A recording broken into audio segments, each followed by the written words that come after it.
बेहद की परम शांति। आज हम 18वें प्रकरण का अष्टावक्र गीता का 18वें प्रकरण का 41वें श्लोक से अध्ययन कर रहे हैं। क्व निरोधः विमूढस्य यः निर्बंधं करोति वे स्वरामस्य एवं धीरस्य सर्वदा असो अकृतिमः। जो अज्ञानी पुरुष शुष्क चित्त के निरोध में हट करता है उसका चित्त कभी निरोध को प्राप्त नहीं होता है। अज्ञानी ही चित्त के निरोध के लिए समाधि लगाता है। मतलब उस पुरुष को अज्ञानी माना है जो अपने चित्त को शुष्क रखने के लिए, शून्य रखने के लिए भी हठ योग कर रहा है, तो उसको कभी भी जो है उसका चित्त जो है शून्य नहीं हो सकता। अज्ञानी ही चित्त के निरोध के लिए समाधि लगाता है। समाधि भी शून्य में समाधि लगाने की भी ज़रूरत अज्ञानी को ही पड़ती है। कैसे? जब वह समाधि से उत्थान करता है तब फिर उसका चित्त संसार के पदार्थों में फैल जाता है।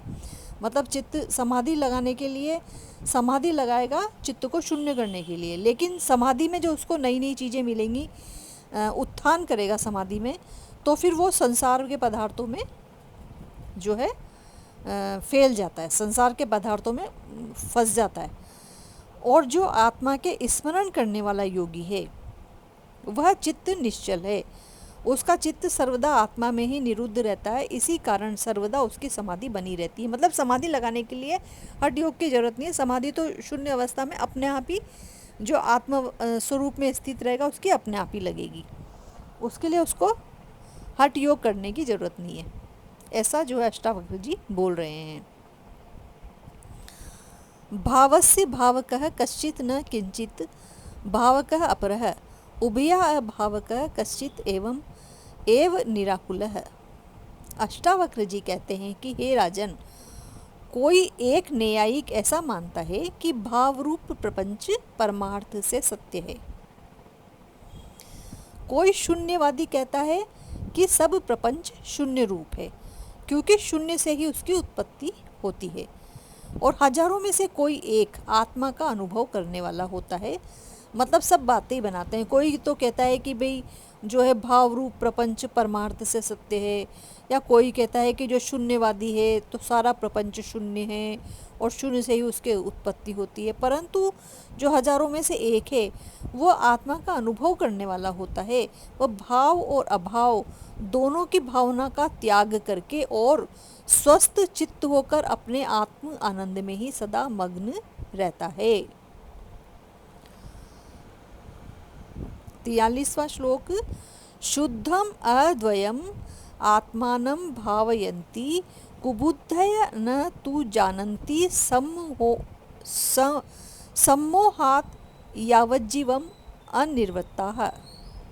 अष्टावक्र जी कहते हैं कि हे जनक, अज्ञानी मूढ़ शुद्ध निर्मल द्वैत से रहित व्यापक आत्मा का अनुभव नहीं करते हैं। अज्ञानी मूढ़ जो है वो द्वैत से रहित आत्मा का अनुभव नहीं करते हैं, क्योंकि उनका मोह सांसारिक पदार्थों से निवृत्त नहीं हुआ है।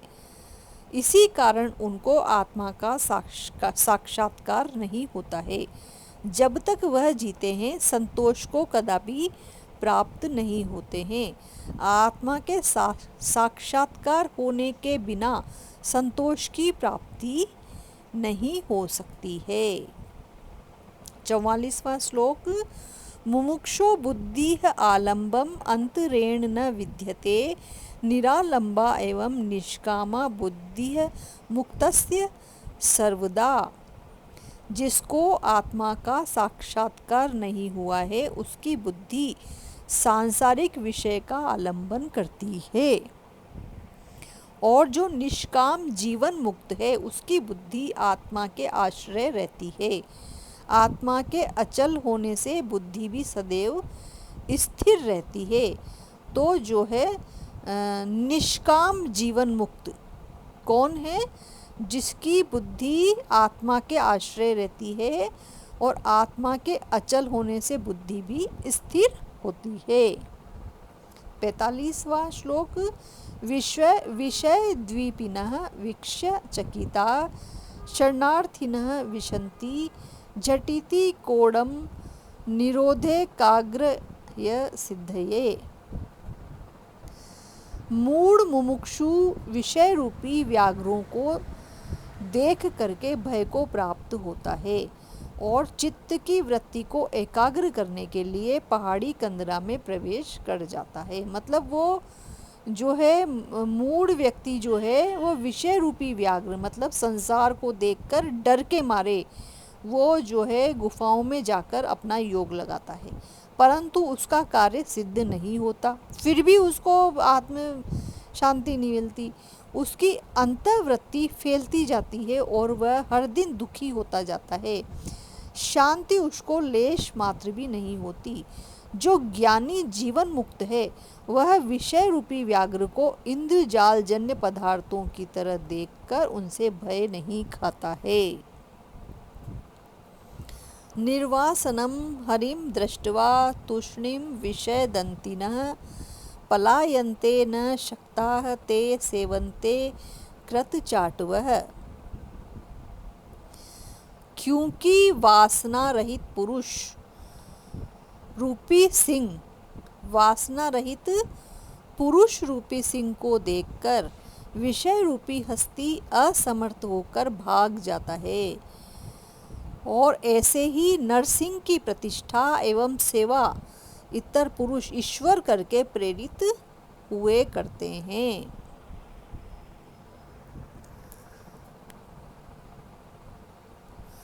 मतलब जो विषय रूपी हस्ती को देखकर उनसे सामना करने की जगह भागते हैं, ऐसे जो पुरुष हैं वो नरसिंह की प्रतिष्ठा सेवा इतर पुरुष ईश्वर करके प्रेरित हुए करते हैं। इस श्लोक को हम दोबारा समझते हैं कि जो वासना रहित आत्माएं हैं, जिनमें वासनाएं नहीं है, मतलब जो जिनमें वासनाएं नहीं है उनको बोला है पुरुष रूपी सिंह। तो जो पुरुष रूपी सिंह है उनको देखकर जो विषय रूपी हस्तियां हैं, मतलब जो विषय में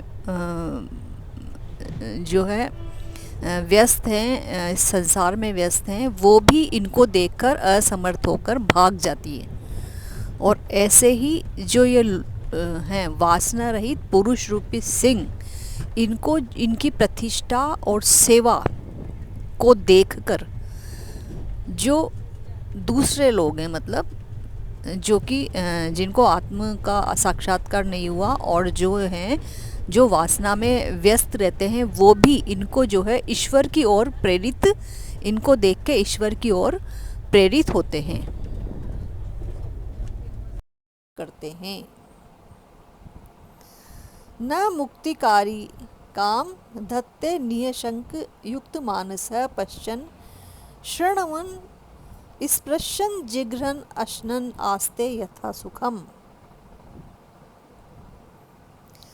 दूर हो गए हैं संशय जिसके, निश्चल है मन उसका, ऐसा जो जीवन मुक्त ज्ञानी पुरुष है वह यम नियम आदि क्रिया को भी हट से नहीं करता, क्योंकि उसको कर्तव्य अभ्यास नहीं है। वह देखता है, सुनता हुआ, स्पर्श करता हुआ, सूंघता हुआ, अर्थात लोक दृष्टि करके सर्व क्रिया करता हुआ अपने आत्मानंद में ही स्थित रहता है। मतलब जो है उसके संशय दूर हो गए हैं और उसका मन निश्चल हो गया है। तो ऐसा जो जीवन मुक्त ज्ञानी पुरुष है, उसके जो यम नियम आदि जो सब चीज़ें और जो कर्तव्य है वो सबको उसको देखता, सुनता हुआ, सूंघता हुआ और सारे कामों को करता हुआ ही आत्मानंद को में स्थिर रहता है। तो वस्तु श्रवण मात्रेण शुद्ध बुद्धि निराकुल न एवं आचारम अनाचारम औदास्यम व प्रपशंति। अष्टावक्र जी कहते हैं कि चिदात्मा के श्रवण मात्र से ही जिसकी शुद्ध अखंडाकार बुद्धि उत्पन्न हुई है वही अपने आत्म स्वरूप में स्थित है। चिद आत्मा के श्रवण मात्र से जिसकी शुद्ध अखंडाकार बुद्धि उत्पन्न हुई है, सिर्फ श्रवण मात्र से उसकी बुद्धि जो है शुद्ध अखंडाकार है, वही अपने आत्म स्वरूप में स्थित है। वह न आचार को न अनाचार को अर्थात न शुभ न अशुभ न उनसे रहित होने की इच्छा करता है, क्योंकि वह सदा अपने मन में मगन रहता है। यदा यत् कर्तु मायाति तदा तत् कुरुते रिजः शुभम वा अपि अशुभम वा अपि तस्य चेष्टा ही बालवत्। इस काल में वह ज्ञानी पुरुष शुभ कर्म को अर्थात अथवा अशुभ कर्म को करता है। वह प्रारब्ध के वश से देव गति से अकस्मात करता है। शोभन अशोभन बुद्धि करके व हट करके नहीं करता, क्योंकि उसकी चेष्टा बालक की तरह प्रारब्ध के अधीन होती है, राग द्वेष के अधीन नहीं होती। मतलब राग द्वेष के अधीन होके नहीं, बल्कि प्रारब्ध के अधीन होके शुभ अशुभ या उससे अलग सारे कर्म वो जो है अपने प्रारब्ध वश होके करता है और देव गति से अकस्मात करता है। 50वां श्लोक। स्वातंत्र्यात् सुखम आपनोति स्वातंत्र्यात् लभते परम स्वातंत्र्यात् निर्वर्तिम गच्छते स्वातंत्र्यात् परम पदम। यानी कि स्वतंत्रता से अर्थात राग द्वेष की अधीनता से रहित पुरुष सुख को प्राप्त होता है। स्वतंत्रता से और राग द्वेष की अधीनता से रहित पुरुष सुख को प्राप्त होता है और उसकी स्वतंत्रता करके पुरुष आत्मज्ञान को भी प्राप्त होता है। तो स्वतंत्रता से ही पुरुष नित्य सुख को प्राप्त होता है और स्वतंत्रता करके ही पुरुष परम शांति को प्राप्त होता है। यानी कि स्वतंत्र मतलब बिल्कुल स्वतंत्र है वो हर चीज़ से, संसार से, माया मोह से, सुख से, दुख से, शुभ से, अशुभ से, और जो है उसी से उसको परम सुख की प्राप्ति होती है, आत्मज्ञान की प्राप्ति होती है और उसके साथ ही परम शांति को भी वह प्राप्त होता है, बेहद की परम शांति। आइए हम सब बापूजी के साथ मिलकर पूरे विश्व में परम शांति फैलाएं, बापूजी के साथ विश्व परिवर्तन में सहायक बने।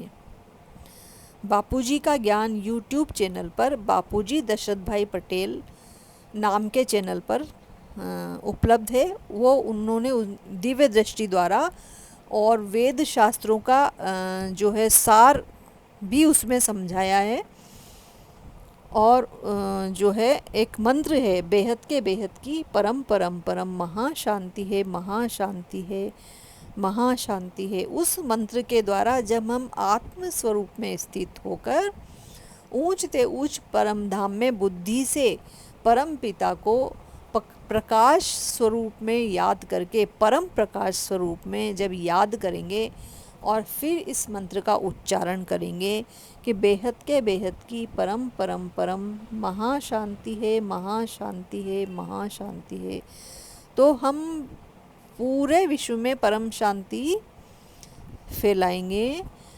तो और जो है इसके साथ ही अगर हमें लाइव मेडिटेशन और ज्ञान चर्चा में भाग लेना है तो इसी चैनल पर शाम को 10 से 11 रविवार के अलावा सोमवार से शनिवार तक ज्ञान चर्चा चलती है और लाइव मेडिटेशन चलता है। इसके अलावा सुबह 5:30 से 6:30 साक्षी जी का चैनल है, स्पिरिचुअल साक्षी जी का चैनल है परम शांति मेडिटेशन एंड मोटिवेशन चैनल। इस पर भी सुबह ज्ञान चर्चा और जो है योग जो है लगाया जाता है, हम सब उसमें पार्टिसिपेट कर सकते हैं।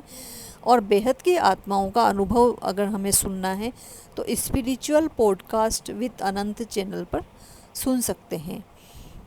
इसके साथ ही जो है माँ का दिव्य संदेश चैनल पर माँ की वाणी, माँ की दिव्य वाणी हम सुन सकते हैं।